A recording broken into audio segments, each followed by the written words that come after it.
ఇప్పుడు లేటెస్ట్ ట్రెండింగ్లో ఉంది. లేటెస్ట్ ఇప్పుడు ట్రెండింగ్ మాట్లాడుతుంది అనమాట. ఒకసారి అయ్యన్న పాత్రుడు, ఒకసారి అచ్చెన్నాయుడు, ఒకసారి చింతమనేని, ఒకసారి బాలకృష్ణ కడుపు చేస్తాం, ఒకసారి పృథ్వీ, ఇట్లా ఒకసారి ట్రెండింగ్ ఉంటుందన్నమాట. ఇప్పుడు లేటెస్ట్ ట్రెండింగ్ ఎవరంటే గన ఇప్పుడు లేటెస్ట్ బూతు మాటలకు కానీ రోత పనులకు కానీ ఇదిగో ఆ పెద్ద మనిషి. ఆ పెద్ద మనిషి ఎవరంటే గన ప్రజలారా, తిరుపతి జిల్లా చంద్రగిరి నియోజకవర్గానికి సంబంధించిన ఎమ్మెల్యే పులివర్తి నానిగారు. మళ్ళీ చెప్తానా, ఈయన గురించి ప్రత్యేకంగా కారణం ఏంటంటే గన చంద్రగిరి నియోజకవర్గం. ఈ చంద్రగిరి నియోజకవర్గం ఎవరిదంటే గన స్వయాన ఈ రాష్ట్ర ముఖ్యమంత్రి నారా చంద్రబాబు నాయుడు గారి సొంత నియోజకవర్గం. సొంత నియోజకవర్గం. ఆయన పుట్టింది, పెరిగింది, ఆయన సంసారము 2 ఎకరాల భూమి. ఎంత? చంద్రబాబు నాయుడు గారి 2 ఎకరాల భూమి. వెంకటయ్య పాలెమో ఏదో పల్లె. 2 ఎకరాల భూమితో ఆయన సొంత నియోజకవర్గం చంద్రగిరి. ఆ సీఎం గారి సొంత నియోజకవర్గంలో ఎమ్మెల్యేగా గెలిచిన వ్యక్తే పులివర్తి నానిగారు. ఈయన కమ్యూనిటీ కూడా సేమ్ చంద్రబాబు నాయుడు గారి కమ్యూనిటీ, కమ్మ సామాజిక వర్గం. చంద్రబాబు నాయుడు గారికి బంధువు. ఇది ఆయన ఇంట్రడక్షన్. ఇప్పుడు ట్రెండింగ్లో ఉండేది ఎవరంటే పులివర్తి నానిగారే. ఆయన బూతు మాటలు ఒకసారి వినండి, ఆయన రోత పనులు ఏందో నేను చెప్తా. ప్లే చేయమ్మా. ఊళ్ళో పుట్టిన లంచాకుడు వాడు ఎవరో లంచాకుడు ఊళ్ళో పుట్టినాడు, వాడు ఎవరో జడ్జి గారు నా పేరు పెట్టిస్తాను.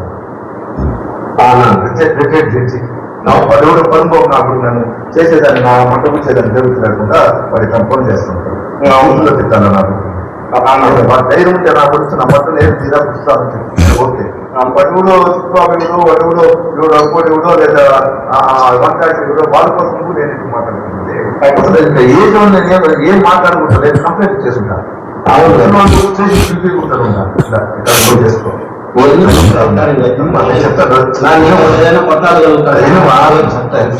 ఖచ్చితంగా 50 కోట్లు చిచ్చి కమ్మితే కూడా 14 కోట్లు. అవునన్నా నేను చెప్పేది, ముగ్గురు కలుపుకుంటే 14 కోట్లు పోదు. 50 కోట్లు అని పెడితే నువ్వు దాని కొడతావు. సార్ వెనక్కి అలా వచ్చిన మా ఊళ్ళో పుట్టిన లంచాకుడు వాడి ఊళ్ళో వాడు అలా వచ్చిన మా ఊళ్ళో లంచాకుడు వాడి ఊళ్ళో వాడు ఎమ్మెల్యేగా లంచాకుడు ఊళ్ళో పుట్టినాడు, వాడు ఎవరో జడ్జి గారు నా పేరు పెట్టిస్తాను. రిటైర్డ్ జడ్జి వాడు ఎవడో పనుకోకున్నప్పుడు నన్ను చేసేదాన్ని, నా మంట కూర్చేదాన్ని దేవుడికి లేకుండా వాడి కంపౌండ్ చేస్తుంటాను. నా ఊళ్ళో తిట్టాను. నాకు వాడి ధైర్యం. ఇది ప్రజలారా, చంద్రగిరి నియోజకవర్గానికి సంబంధించిన పులివర్తి ఎమ్మెల్యే అనే పులివర్తి నాని అనే తెలుగుదేశం పార్టీకి సంబంధించిన చంద్రబాబు నాయుడు గారికి సంబంధించిన సమీప బంధువు, ఆ సామాజిక వర్గానికి సంబంధించినటువంటి ఓ ఎమ్మెల్యే మాట్లాడిన మాటలు ప్రజలారా. తిరిగి మళ్ళీ నేను వల్లె వేయాలంటే కూడా వల్లె వేయలేను, నా చేత కాలంలే. మీరు చాలా మంది మా చెల్లెళ్ళు ఉన్నారు, వాళ్ళ ముందర ఆ మాటలు చెప్పలేకపోతానా? టీవీల దగ్గర ఉండే చెల్లెలు చాలా మంది ఉంటారు, అమ్మగారు, ఆ మాటలు చెప్పలేకపోతున్నా నేను. అదే ఆయన మాట్లాడిన మాట. అవి బూతు మాటలు. ఇంకా రోత పనులు ఏంటి అని చెప్పాలి కదా ఆయన గురించి. ఏంది ఆ సబ్జెక్ట్ అనేది? ఆ తిరుపతికి సమీపంలోనే అవిరాల అనే సమీపంలో, ఒక ఊరి సమీపంలో ఒక 3 ఎకరాల 17 సెంట్ల కలిగిన విస్తీర్ణం కలిగిన భూమిని ద్వారకనాథ్ రెడ్డి అనే ఒక రిటైర్డ్ ఎంప్లాయీ కొన్నాడు. ద్వారకనాథ్ రెడ్డి అనే ఒక రిటైర్డ్ ఎంప్లాయీ 3 ఎకరాల 17 సెంట్లు అవిరాల సమీపంలో, తిరుపతికి దగ్గరలో. తను రిటైర్ అయినప్పుడు వచ్చిన డబ్బులతో తక్కువ ధరని ఎప్పుడో కొన్నాడు ఆయన. ఇప్పుడు ఆ ద్వారకనాథ్ రెడ్డి అనే రిటైర్డ్ యొక్క ఉద్యోగి యొక్క వయస్సు 80-85 సంవత్సరాలు. 80-85. అతను 60 ఏళ్ళకి రిటైర్ అయింటాడు.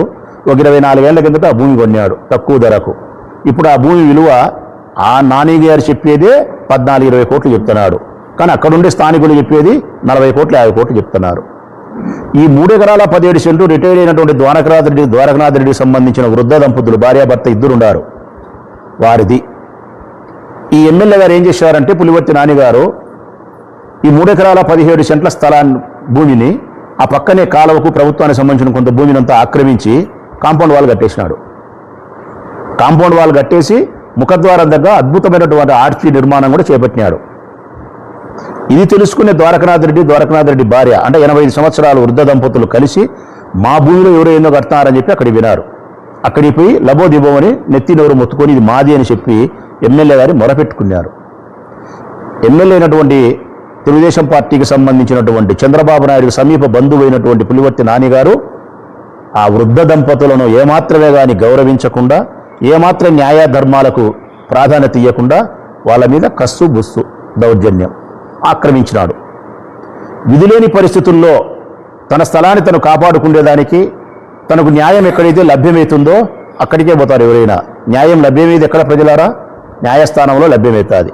న్యాయస్థానానికి వినాడు ఆయన. ఇది నాది అని చెప్పి డాక్యుమెంట్స్ అన్నీ తీసుకొని వినాడు. మరి ఈయన తరపున ఒక న్యాయవాది వాదించాలి కదా.